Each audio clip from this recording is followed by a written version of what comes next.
The City of Soundsville is the name of this podcast, and I am your host, Shadow Streak, and joined by me, as always, is... I'm sick again. Again, because he's sick every single episode, apparently. I kind of am. Tells me. So, yeah, we're back. We're here in Season 2. I have no idea how long it's been since you guys heard the last episode, but for us, it's been like a month and a half since we've recorded, so, you know... It's been a while. Gotta love real life stuff. Anyways, RJ, do you how have you been? Fill in the audience. I'm sick, as I just said, so it sounds like you weren't really listening to me, but that's all right. No, but that's what you are. How have you been? I've been sick. I am sick, and I've been. You am sick right now. I am sick right now. How have you been? I've been sick. Well, it sounds like you haven't done anything to change. Well, maybe I haven't. I don't think that's really any of your business, is it? Well, dang. All right. Call me out, I guess. Yeah, okay. All right. Fair enough. The nerve of this guy. Are you going to ask me how I've been? No, because you don't listen, so right. I don't care how you've been.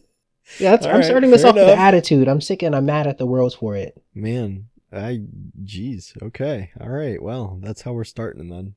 Well, do you have any news that you would like to talk about before we get into this week's episodes? Powerpuff news? No, nothing went on, except I believe the comic might be having a crossover with the Thundercats. Really? Yeah. But I haven't seen the comics.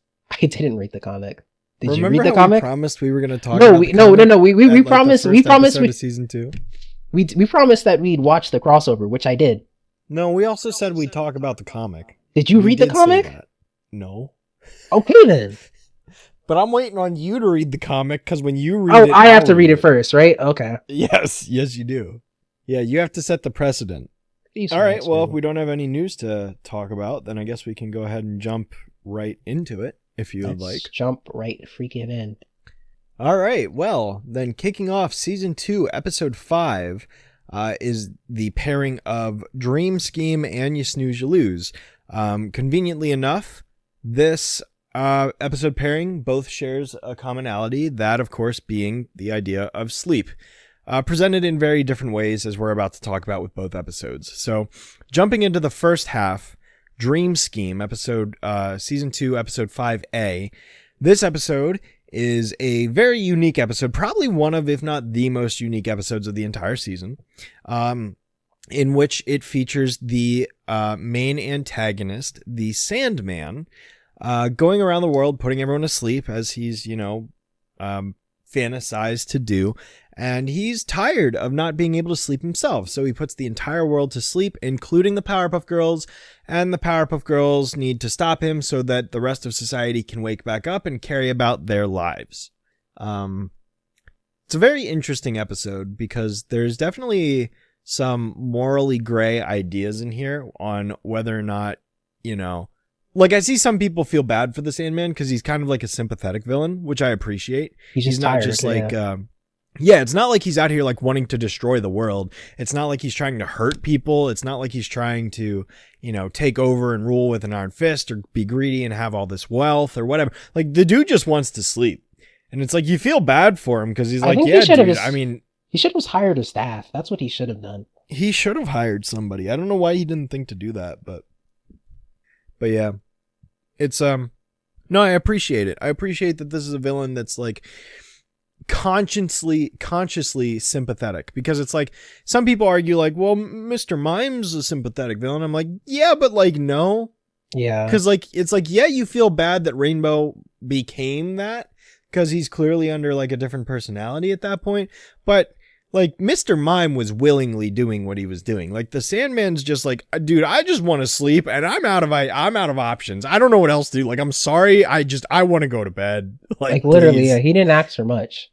Yeah, and it's like, it's like, I almost speculated, it's like, dude, did he like commit some like horrible act like eons ago, and this is his punishment, is like just being forced to traverse the globe 24/7 and put people to sleep without being able to ever sleep himself. Like, yeah, it does sound like a curse, right?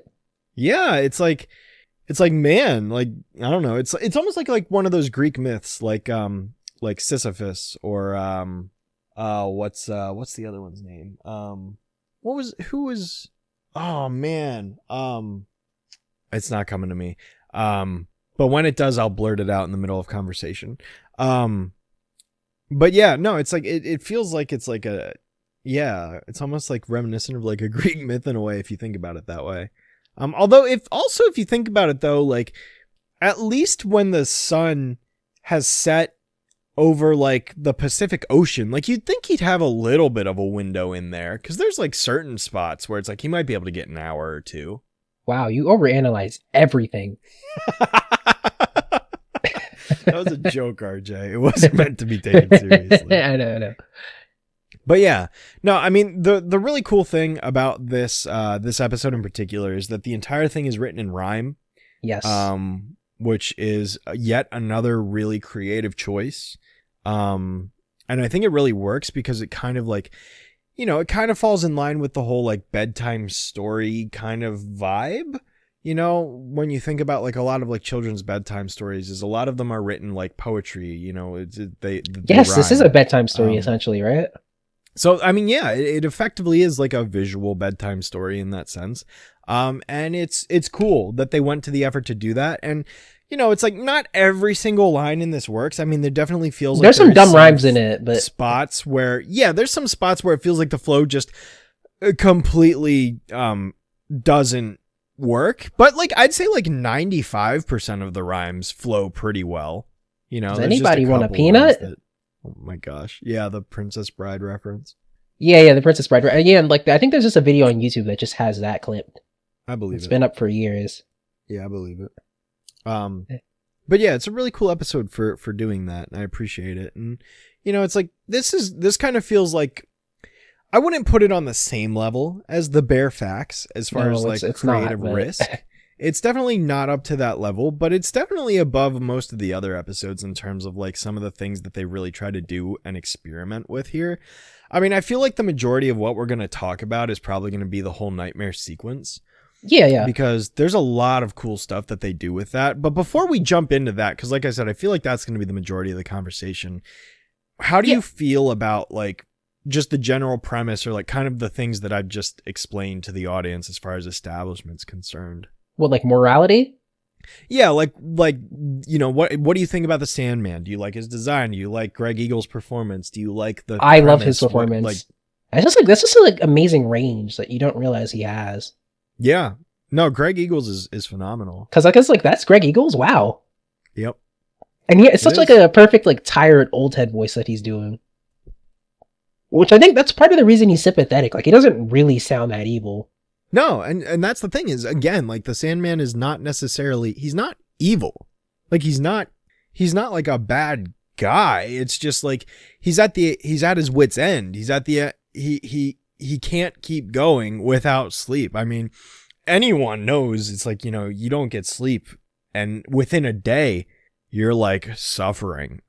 This dude's been doing it for his centuries, whole life, probably. Honestly. Probably. Like, yeah, that's rough, So it's like I can appreciate, that there's like he's not the stereotypical like, oh, I'm evil bad guy and I want to rule the town or whatever. There's stereotypes in this episode if you're looking for that. There are certainly stereotypes. That is true. That's what? Every time I haven't watched this episode in a while, I'm just like, wow. I forgot about that. Yep. I'm not even completely sure how to feel about these. It's just like I just laugh because I never remember it when it happens. Mm-hmm. Specifically, the Italian family in Africa. Yeah, it's just like, sheesh. Yeah.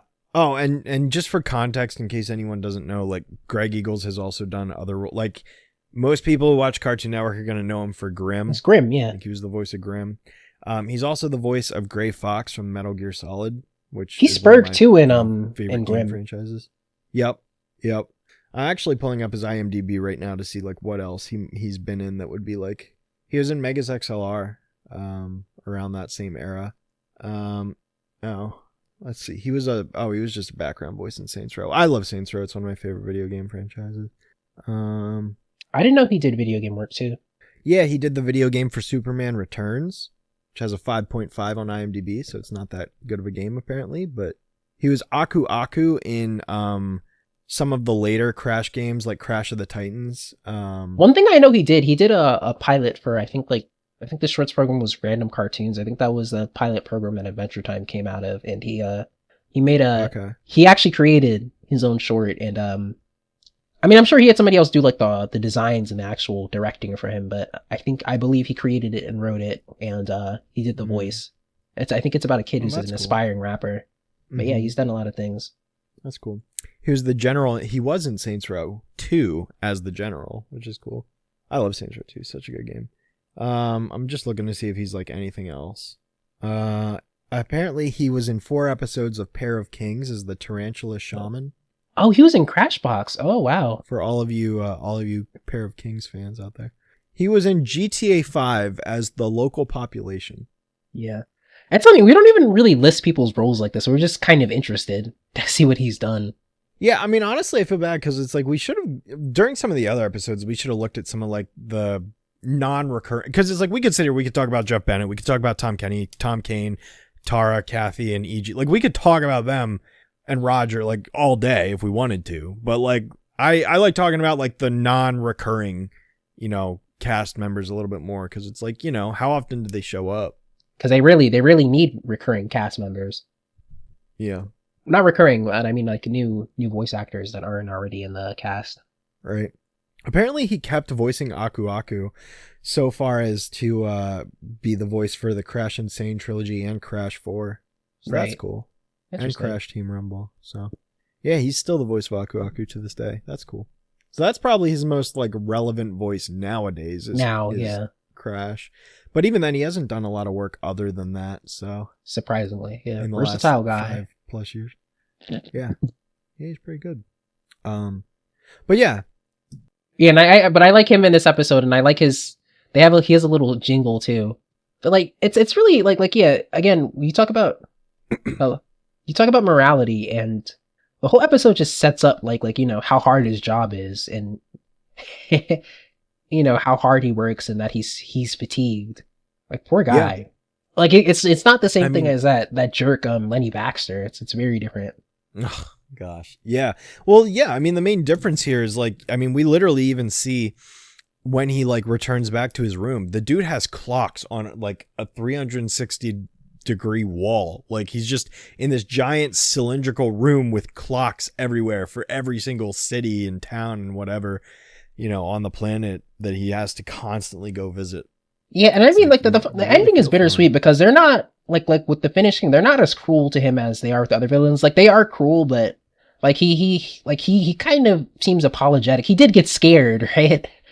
They did scare him out of his scheme, but like he seemed at least a little bit apologetic at the end. Like he turned good. But yeah, he was like, yeah, like, and that's the whole thing is like he was never doing it out of like evil or malice. Yeah, like, it's just like the poor guy was just like, I want to sleep, and everyone else is, and the girls wouldn't go to sleep. Suffered as a result, and then the girls basically terrify him to the point where it's like, oh, I've had night terrors, now I can't fall asleep because I'm afraid, and it's like I feel bad for him again because it's like, oh man, poor guy just wanted to sleep, and then he got beat up, and now he can't sleep because he's scared. But like he did apologize. He's like, I'm sorry. I'll keep doing my thing. He's like, all right. It's like I'll do my job, like with a smile too. Yeah. Yeah. So it's like it's pretty wild that the girls basically just bully him into not sleeping. I don't think they didn't really hear him out. No, they didn't. They just kind of like, he can't do that. We're gonna go beat him up, and that's what happens. They could just said it's like, all right, we're sorry. We'll just go to bed at night. Yeah. Right. Like. We're sorry for inconveniencing you so much, but I mean, I think the real compromise of this episode is the entire planet gets together and unites and says, okay, one day every year, we all just sleep all day and don't do anything.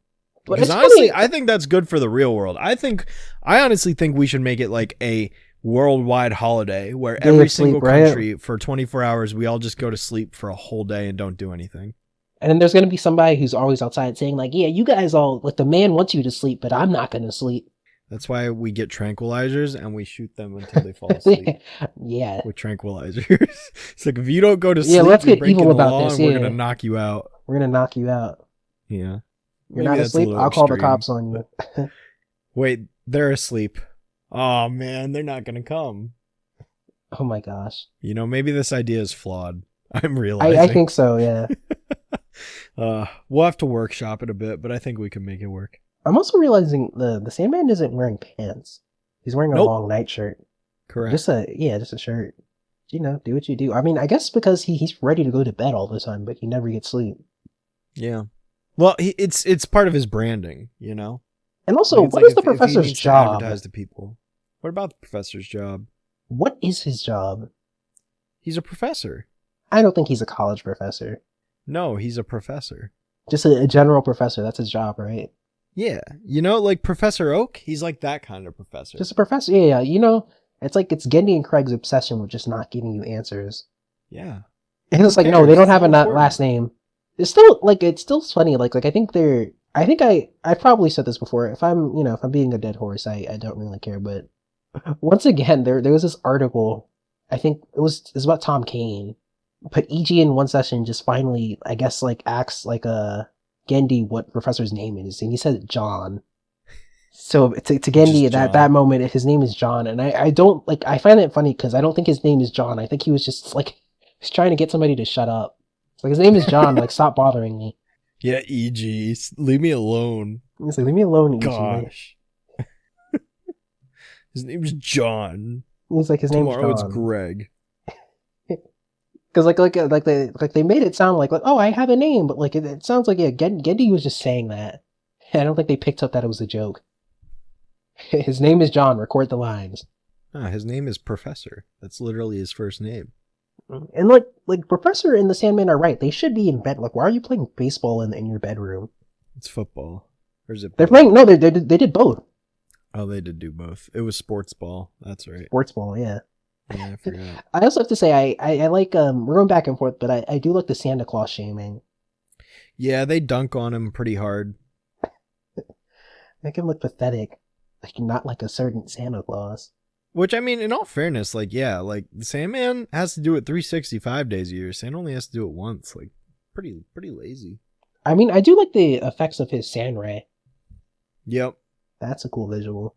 It is a cool visual, I would agree. I concur. And yeah, the girls get taken out. There's some fun jokes. Like Buttercup wants to. I think it's just, why don't we just go and beat him right up? Always the violent way, eh, Buttercup? And I think there's a your ego is showing joke, right? And Bubbles is like, what? Where? Come on, let's get going. Yeah, that's not a rhyme. So that's the line that doesn't work.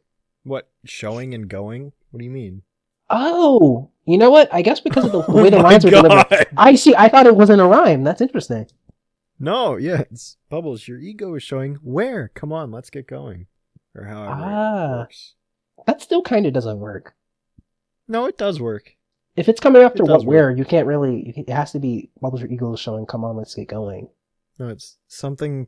Bubbles. Your ego is showing what where. Come on, let's get going. That one has flow to it. I don't remember it word for word. Completely watching the episode. No, you have the words right. I'm pretty sure. The one that doesn't have the flow is the one where Blossom says something and then she drags on a sentence and then she says, Bubbles, you're clever. Because it's the first part's I forget if it's ever or whatever, but she says the next line and it's a long run on sentence and then she says, Bubbles, you're clever to go back. That's one of the lines I call out is there was no flow there. Do you think it's the way the line was delivered or do you think it was the writing? No, it's also the writing. Here, I'm actually going to pull it up and see if I can recite it. Yeah. So the line that's forced is Blossom says, yes, scare him so bad that he'll never. And then she pauses and says, want to sleep again. Bubbles, you're clever. And it's yes, scare him so bad that he'll never want to sleep again. Bubbles, you're clever. And it's that cut does not, it doesn't jive. That cut also, just doesn't work. And that, it's kind of a hard line to read, I would say. Yeah. And they should have allowed her to redo it, honestly. I don't know. I feel like it was not necessarily... It was flawed to begin with, right? Yeah, I just think it was a rough writing line to begin with. I mean, I don't know how you deliver that in a way that it works, but... They put too much on that poor Kathy. Kathy, the voice actor, not to be confused with the comic strip. Yeah, whatever RJ is rambling about. You don't know the comic strip Kathy? No. No? No. This man doesn't know Kathy. Yeah, She you know says what I do all know? the Calvin time. and Hobbes. Calvin and Hobbes, great comic strip. Love it. Yeah, well, everybody Anyways. knows that, but Well, yeah, because Calvin and Hobbes is awesome. everybody likes Calvin and Hobbes. But how do you not know Kathy? You don't have to like Because Kathy, but you should know it. Kathy ain't Calvin or Hobbes. She ain't. That she ain't. I mean, she has like 10 years on them though in seniority. Well, I never read it. She's in the newspaper. She was in the newspaper every day for years. So was Calvin and Hobbes. Oh, well, not really. They were on for like, what, 10 years? And then Bill Watterson said, no, Yeah, comic strips Calvin shouldn't and go on Hobbes ran for forever. 10. There should be no merchandise. Yeah, I don't want to true. see Bill Watterson animation. was very much anti-merch. If I see a plush of Hobbes, I'm going to burn it. Yeah. That's really funny. Like we're talking about, it's like somebody like Bill Watterson didn't believe in merchandise, and we're talking about like one of the most, one of the most overmarketed shows like of all time. And not really overmarketed. I don't care about that. I don't care that it's overmarketed. Powerpuff. This is such a such a mainstream mass market product. Not the show, but you know, its popularity. Anyways, back to the episode. Back to the episode. Well, I guess getting into the nightmare sequence. So the nightmare sequence is really cool for a variety of reasons. There's a lot of different effects and different things that they experiment with that we've either hadn't seen in the show before or barely saw in the show before. There's CG obviously in there's it. the one sequence. Yeah, there's some CGI, there's stock footage, there's coloring effects, there's lighting effects, there's a negative effect at one point. And it's all just very like interesting in the different. What you mean the ideas colors? that Well, I think that's just good incorporate. color styling, but I don't think they overlaid an actual effect on it. I'm referring to, so like the part I'm referring to is like when the bed climbs up out of the roof. Oh, and then yeah. it's, like up on top of the structure, and there's like that light, like that aurora borealis coloring lighting effect. Yeah, right. Like And that's what I'm referring to. I think they're trying. That's supposed to be like from the comic strip Little Nemo, which I think was like a popular comic strip in like the early 20th century, and I think it kind of just went away in relevance. Mm-hmm. I think you might see him in like some art museums though. It's basically about this little boy who has these dream sequences and he gets woken up at the last panel. But I think his bed kind of moves like that way. But yeah, like this like yeah, like the CG's interesting. I love the Powerpuff Chickens. That is so freaky. It's very weird. I mean, are chickens like a dream thing? Well, so roosters, I don't know. suppose. I don't know if it's like a reference to something or if it's just a random thing, but like, so here was my thing, right? And this could be completely just out there and a coincidence and not related. But what this made me think of, part of it was the riverboat scene from Willy Wonka and the Chocolate Factory when they're going through that tunnel and Gene Wilder is singing that, like, you know, which way the river's flowing, where we're going, whatever, the rowers keep on rowing, that song, that sequence, in that sequence, the boat sits in the foreground and then the background has stock footage of like live action, like footage of like a whole bunch of stuff. Like there's bugs crawling over a person. There's one moment in that scene where a chicken gets its head cut off and they're doing a lot of similar color effects. I don't know if that was an intentional like source of inspiration where they thought of like a nightmare sequence. I'm willing to believe that they are pulling from that a little bit. There, I mean, I feel like it could have been an influence, even like whether consciously or subconsciously. Yes, I don't know, but I feel like you could totally draw a parallel to that because it is a similar kind of haunting vibe, like especially from the perspective of the Sandman. Because I mean, like the music and like the disoriented, like, you know, just I love the music mess of noise that occurs during this whole thing is very, very ominous. It's very haunting and it's very nightmarish, you know. And I like this sequence because it's like it totally presents a nightmare without it being like stereotypically like, oh yeah, everything's in darkness and there's some shadow monster and it makes a jump scare at you. Like, no, like this is a nightmare in a different context of it being surreal. Like, it's like this is a nightmare in the way that nothing is making sense. Reality's being bent. The dude at one point, like he's he's like sleeping, and then he turns, and all of a sudden everything is negative, and then the music is playing backwards, and as he tries to run towards this door, he's running in slow motion, and then like the door is getting farther and farther and farther away from him as he runs, which I love that shot of the over the shoulder angle where he's running and like the background is moving away from him. I love that shot so much. And then like he immediately like gets to it and just slams right into the door, and then the coloring effect just goes away. Like all of this is like it's grounded in surrealism, and I'm surprised they pulled that off, because like that's a really hard, like if you think like somebody has to direct the timing on this and do the X sheets. Yes. And it's like, and direct it. I mean, but if a team could pull it off, it was this team. I mean, they were extremely talented. So them and the overseas team. So like it's very cool that they ended up putting this together, and the sequence really worked. Yeah, and it absolutely worked. And it's like, I'm trying to think. I feel like there's like another like example of this that I'm not thinking of off the top of my head, but it gives me kind of like a similar idea or a similar vibe. Well, I'm sure they're pulling from many things, right? Yeah, I mean, I feel like 2001: A Space Odyssey was also somewhat of an influence here. Sure. In some of the artsy sequences that movie possesses, and kind of like the haunting and ominous feeling that it can. Obviously the color, HAL 9000 kind of scenes, like that sort of stuff. Could have been a reminiscent of or when they were making this, that might have been an influence as well.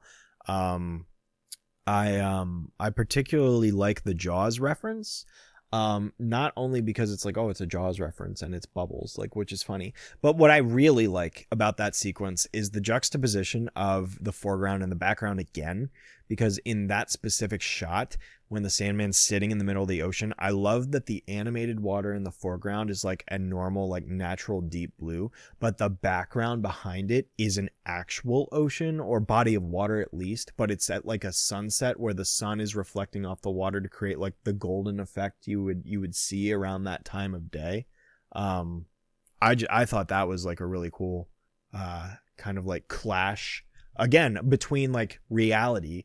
And in that sense, it's almost like a literal clash of like you're talking about bubbles being Jaws and animated, yeah, with like real life water and like animated water. Like again, it creates that bending and surrealism of like, here's two completely different realities, and they're kind of just smashed up against each other. I think it's really cool visually. Yeah, and it's very cool too, because I think like the 90s has a lot of good cartoons, but like some of them were more on like the animated sitcom side of things.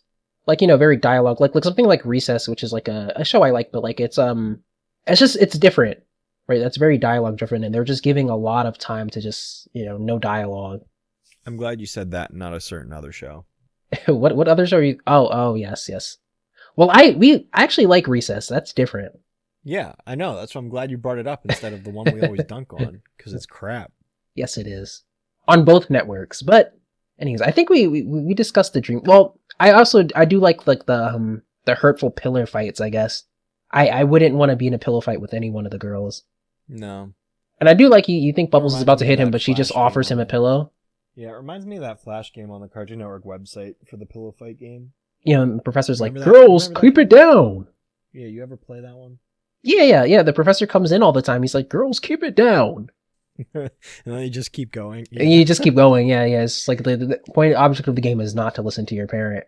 Yep, that's the moral of the story. Not the most moral network, Cartoon Network, but I don't care. It was the 90s. It was a different time. Whatever I think rebellion. It was. Yes, rebellion. Parents don't understand. Parents don't get it, man. But yeah, they scare the Sandman into like changing his total tune, and then the girls get to go to sleep. Honestly, thanks to the Sandman. So like we don't see the Sandman, but like because he puts everybody to bed, like he helped them out again after they just terrorized him. Well, yeah, he did it out of fear. If he didn't help them, then they'd come hunt him down again. They'd come up and down, yeah. I do like them like being like, yeah, we did it, and then they got tired. Like especially like Tara's like it's like yay, and then I'm pooped.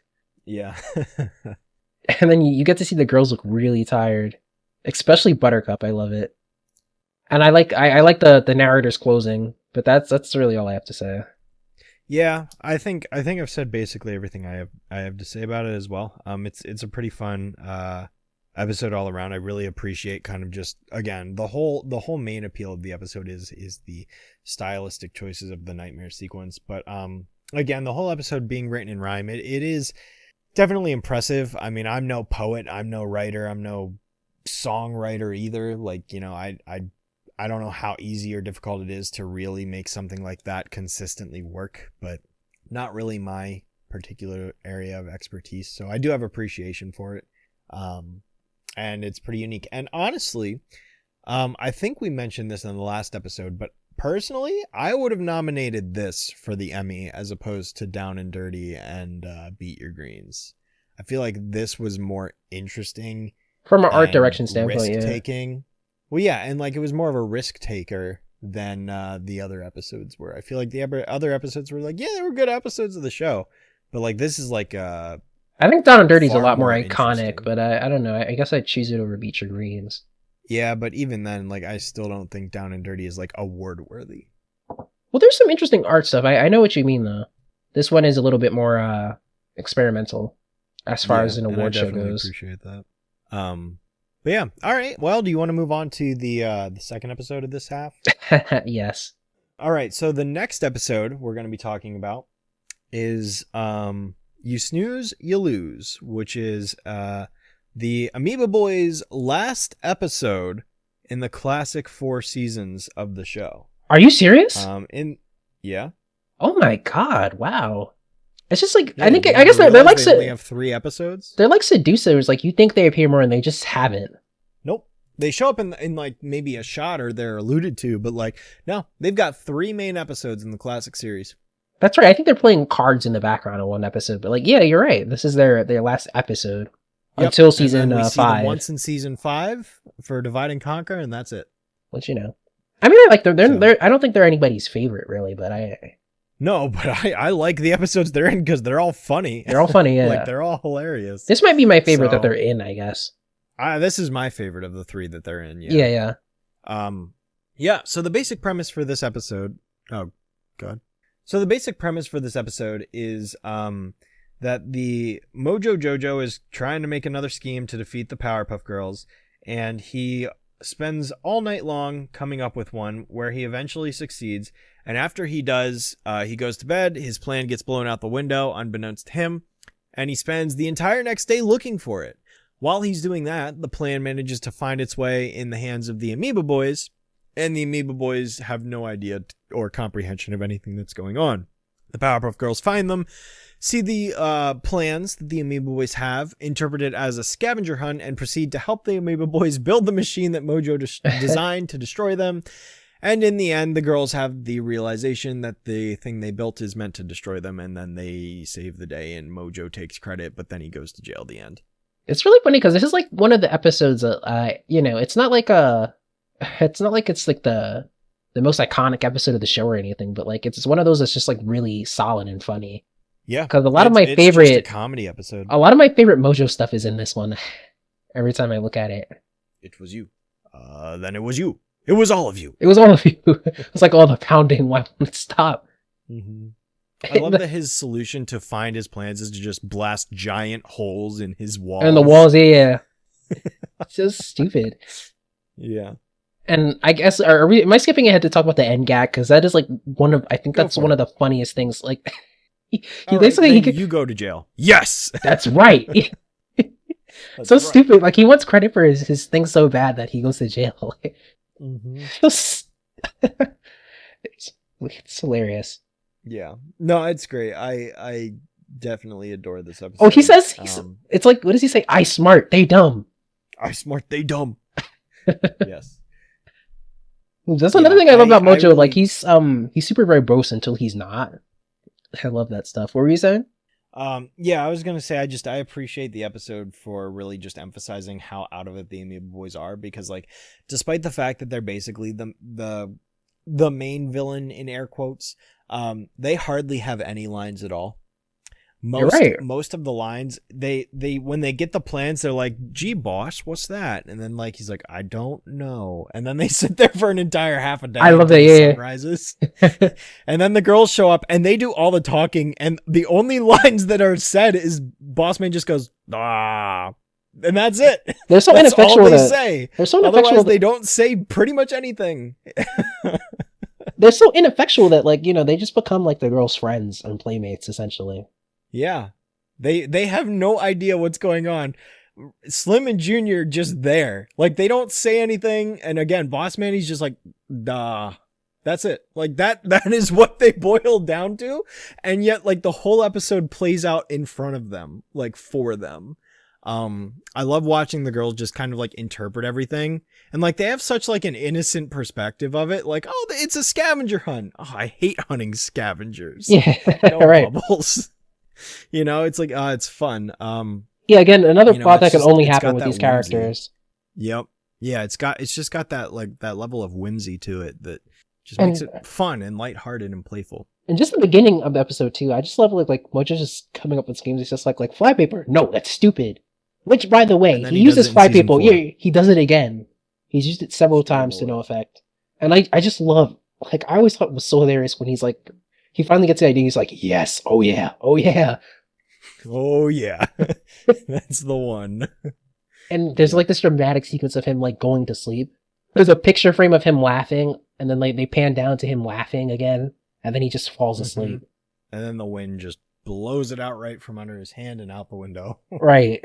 Yeah, and like when it boils down to it, I mean, is this really his greatest plan ever? Like, he's I guess, know, right? I'll trap them in a bathtub full of bubble cum and then rise them up to the top of this giant crab where I'll shoot them with a laser. Like, okay, that's your genius plan, huh? And you know, like, the funny thing is, like, he's so stupid that he did label it like Mojo Jojo's best plan to destroy the Powerpuff Girls ever. Yeah. That It's such that a is stupid idiotic. Plan. Yeah. Yeah. I think But his no. stupidest plan was probably like I guess in season 1 he tried to like wave a stick at them.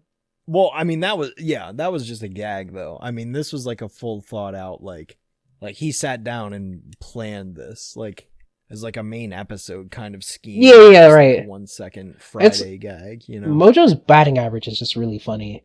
Sometimes Yeah, I mean, sometimes there's he times kind of where hits it, and he- sometimes he's he lost his hits. mind. Yeah, this is definitely the latter. Besides, like, he already tried zapping him with a laser in Bubble Vicious, where he's like, "I plan to zap you with my laser." Right. I've always loved the way he says that line. Roger just delivers that Stupid. line a certain way that I just love it. I plan to zap you with my laser. It's like, okay.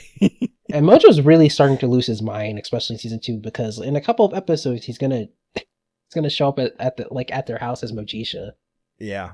Well, we're not there yet. We're not there yet. But yeah, no, they really figured out Mojo's character. Well, they figured him out in season 1, but Toward- like he just gets to do more fun stuff. But in it. like, yeah, really after like his first appearance, then like I think they figured out Mojo. I think they figured it out with just another manic Mojo. I think he was I think he was himself in Telephonies. But what did he do? He didn't do that much. He mostly reacted in that one. Exactly. I guess. Yeah. Exactly. Well, what about I think Mr. Mojo's Rising is Yeah. just a backstory. I guess he was Mojo with that one though. But he doesn't go Mojo crazy or anything. It's not until just another manic Mojo where they really figure him out, I would say. I guess. But yeah, no, I mean, I think the episode's pretty great. There's a lot of hilarious lines, for sure. I love the sequence where the girls are looking over the instructions with the Amoeba Boys, and then they're like, "But where are we gonna find a basketball?" And he then just gets it out of his yeah. And I love the music during that too. Yeah, and the flashlight and the paper clips and all that, which none of those end up getting used in the machine, but that's besides the point. We haven't seen them get used. What did they use the basketball for? Or the flashlight? To have fun while doing it. I do like there's a detail in there, like Yeah. Bubbles, Buttercup shines the flashlight in Bubbles' face. Yes. That I was That appreciating. was a nice little visual. There's also more fun color schemes of Townsville in this. Mm-hmm. I really like Yeah. that one where when we first see the Amoeba Boy, there's like this I don't know, there's like this yellowish background. Mm-hmm. I just love it. Yeah, when it's still night out. Yeah. It's so stupid. And yeah, again that sequence where gosh, what's his name? Slim? No, it's not Slim. Junior Junior, yeah. Okay, I would have never remembered that. or Slim? Which one? The Junior- lanky one or Junior. the short one? Junior is the short one. I know Slim and Boss Man, of course, but Yeah. I forgot Junior's name. Yeah, Junior, he keeps like Boss keeps like smacking Junior in the face, which I love. Yeah.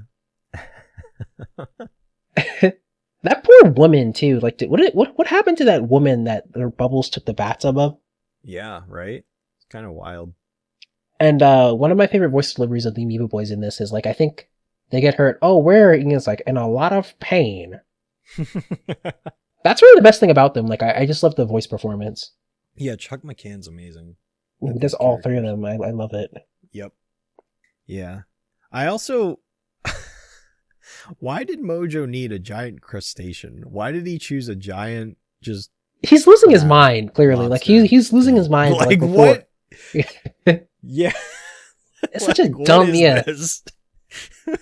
Yeah, the plan doesn't make sense at all. It was such like a late night, like, I had a good idea plan. It screams of that. It screams of like, yeah, he was like sleep drunk. And he's like, oh, this will work. I just know it. I love his like eyes, his like fatigued eyes, saying like, it was you.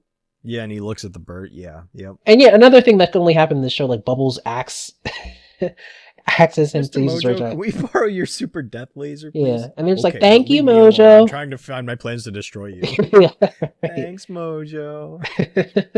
Like, they could just be any of the villain's friend if they need to. Yeah, right. The chew bubblegum thing is gross, though. So what? The Powerpuff Girls are gross for, not being disturbed by because that. they chew their way out of the chewed bubblegum? Well, they have to do that to save their lives. That's different, but like, isn't it pre-chewed? Chew weren't thinking what they were thinking. Yeah, Chew thinking what I'm thinking? I do love that sequence. I mean, it's not like it's like drawn fantastically, but I was always very entertained by like I guess like the bubble like knocks Mojo out. Yeah. It's very fun cutting. And I do like Junior's like look, boss, I'm driving. Mojo just punches them out of the way. Yeah. So the Amoeba Boys were playing dumb all these years. Yeah. There's also a soundbite. No, it wasn't them. It was me. Yeah. And there's a soundbite like I think Buttercup says, "Mojo, you creep," which I love, and I think they use that. And like, do you remember those like sea watches? Yep. They had these. Yeah, Trendmasters released these. I guess in like 2000 or something. Like they released these like interactive watches, where like they had like the girls doing like voice lines. So they'd be like, the power of time is 5 p.m. or something like that. The commercials are easy to find online. Mm-hmm. And yeah, Buttercup says, "Mojo, you creep," and then punches him. But I remember in the commercial, I'm not sure if this was a problem with the actual watch. I think they had Blossom sync to Buttercup's voice. So if you had those sea watches, is that error in the actual watches? I would like to know that. They had Pokemon ones too. Yeah, the ones I remember were, I forget if it was McDonald's or Burger King, but one of them had Simpsons ones. Really? Were they interactive? As like yeah. So like it was an actual watch, and then when you push the button, you'd get a line. So there were 4 watches, and it's really weird because I just remembered this like a month and a half ago when I was on a call with some friends. Because I still remember it clear as day. So basically there's 4 watches that they released. And one of them was Bart Simpson on a snowboard and he was going, "Cool your jets, man." There's another one where it's the Simpsons family in the car and Bart and Lisa are like, "Are we there yet?" And Homer goes, "No." So it's like, "Are we there yet?" "No." "Are we there yet?" "No." There's another one where I think Homer says something like either burger, I think, and he's like grilling. And then there's a 4th one with Krusty the Clown. And as a kid, I always wanted to know what the Krusty one said because in the commercial, they only played the 3 I just described. They never played the Krusty one. So when I wanted to know so badly what the Krusty one's, like what the Krusty voice line was, I begged my parents. I begged my mom to take me to McDonald's or Burger King, whichever one it was. And I was like, I want the Krusty one. Get me the Krusty watch. I need to know what it says. And then they did, and I got it, and I was disappointed because it was just him laughing. Well, I mean, some of the lines that you're saying, that sounds like they're using stuff from like the first 3 seasons. I wonder if he says like, "Don't blame me, I didn't do it." No, that's like an early Krusty thing. It's just him doing the goofy. It's just him doing the goofy laugh. Oh, that's what it is. Okay. I was so disappointed as a child. I was like, wow. I think that was the first time I ever experienced disappointment in my life. That's it. Now I think about it. Yeah. Well, yeah. You know why I think that, RJ? Because I still remember it 20 something years later. Disappointment. That sticks with your first time of your life being disappointed. That stays with you, man. When was the first time you were disappointed in life, RJ? What was your first time experiencing disappointment? Being born. Oh, come on. That's an easy answer. Yeah, I don't remember. I was never disappointed. How about that? Really? No. You've never been disappointed in your life. Yeah, let's say no. Everything just goes so well for me. Wow, I really expected you to say joining this podcast, but okay. Oh man, I wish I said that. Well, I appreciate that you didn't.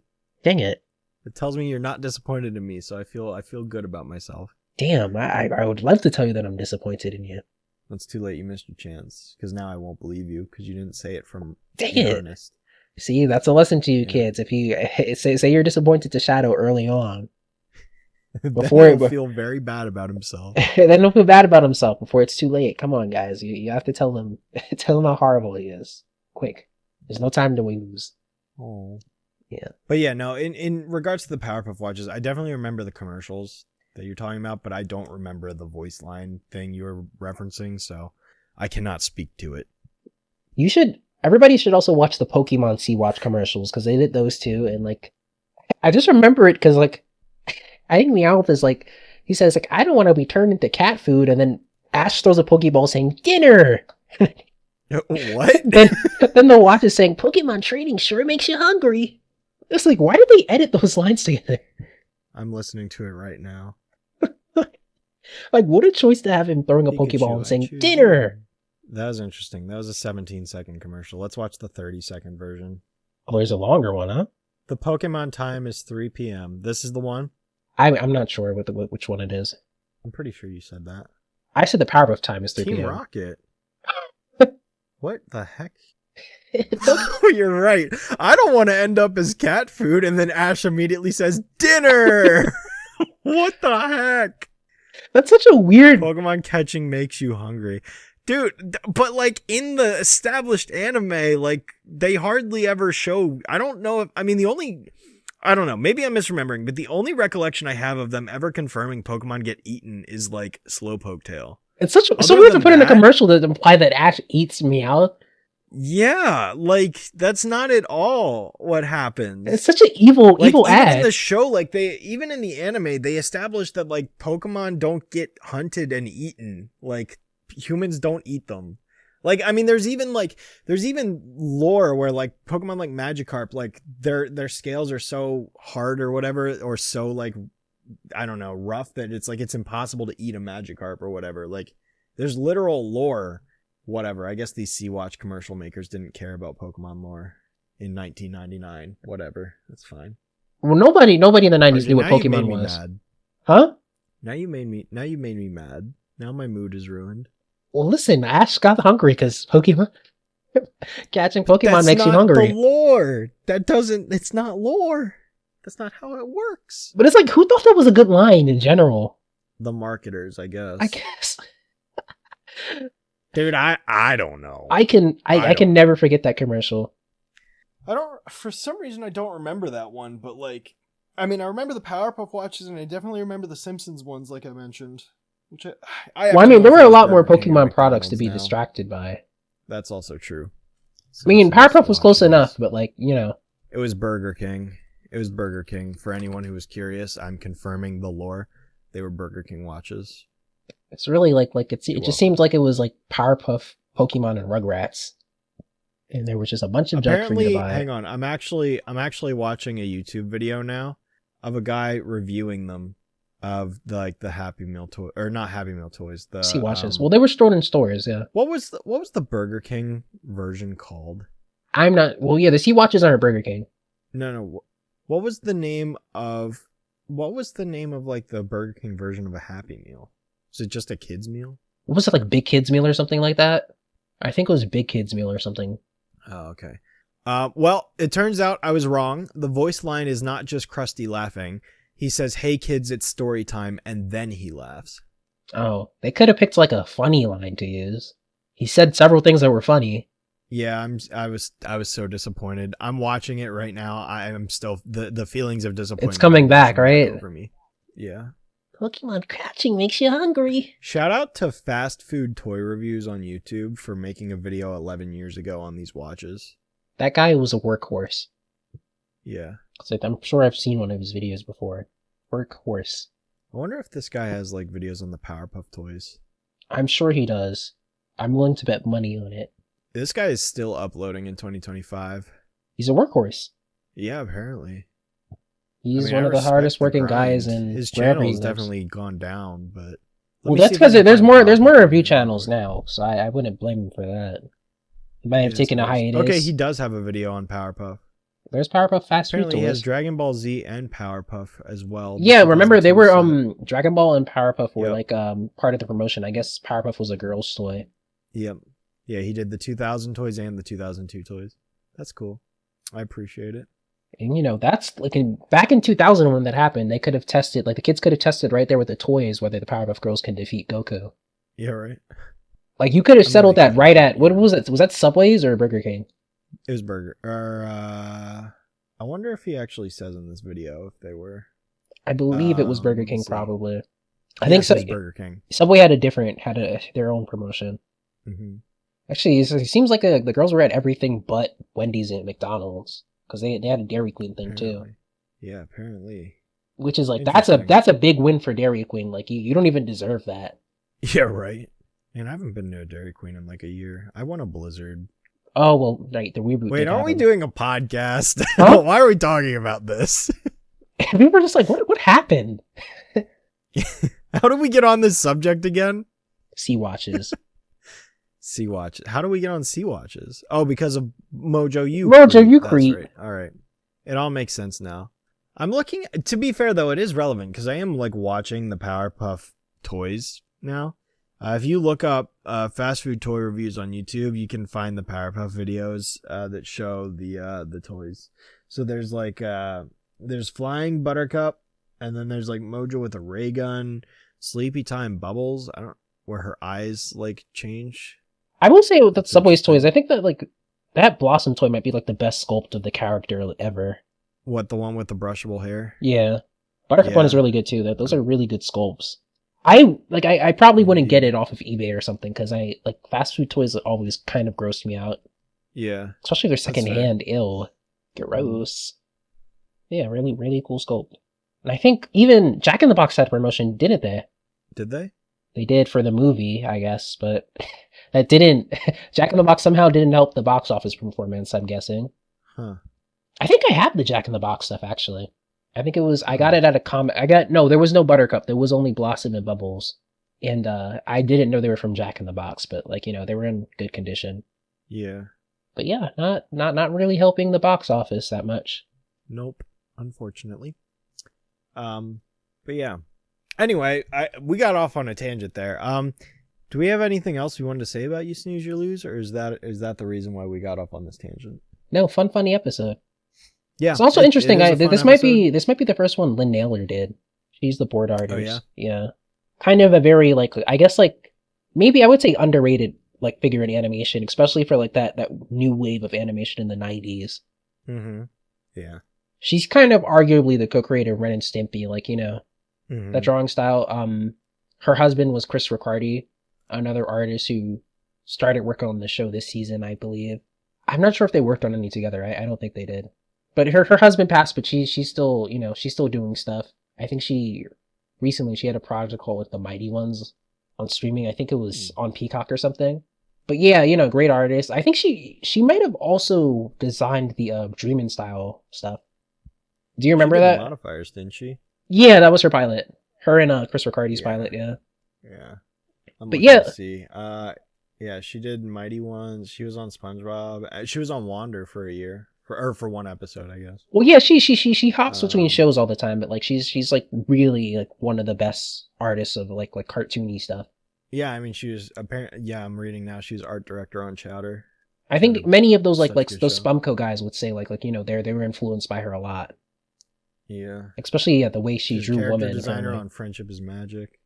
But yeah, no, I'm pretty sure if you remember those like Powerpuff Girls as teenagers things from the 2000s, I think those were her designs.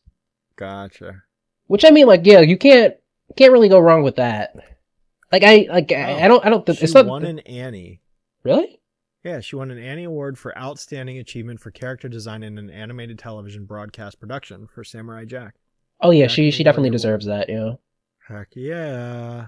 Yeah, but yeah, definitely the kind of stuff that other animation artists would say, like, you know, that they looked up to her stuff, and yeah, again, like I'm like the Dreamin' style promotion isn't really brilliant. Mm-hmm. I know Craig McCracken had problems with it too. I think, what did they do this in like 2003 or something? 4? I don't remember. I remember seeing the somewhere perfume sitting around in one store in the 2000s, but not a great promotion. But like the designs were like, you know, I guess better than they could have been because it was Lynn Naylor. Mm-hmm. But yeah, that's all I have to say about that. Yeah. Yeah, no, I mean, overall, I think this pairing is great. I really enjoy both episodes for different reasons. Again, it is cool that they are thematically connected through the idea of sleep, but obviously they're used in completely different contexts, with the first being a more like deep, literal kind of dive into sleeping, whereas the second one was just everything happened because he stayed up late, you know, fell asleep and lost his plan during it. So, yeah, it's cool. I like both episodes. They contrast each other very well. And yeah, like I said, this would be the pairing I'd choose to nominate for the Emmys that year as opposed to the other one, but that's just me. Yeah, that's just you. But Dream Scheme is a very good one to nominate, yeah. Yes, sir. Yes, sir. That's all I have to say about these. Cool. All right, let me go ahead and shift gears if we want to switch over to the Q&A section, which I still have not yet to this day put that post up that I said I would to gather questions. So apparently I need to sign back in because I'm not signed in at the moment. I don't care. Oops. Well, that's rude.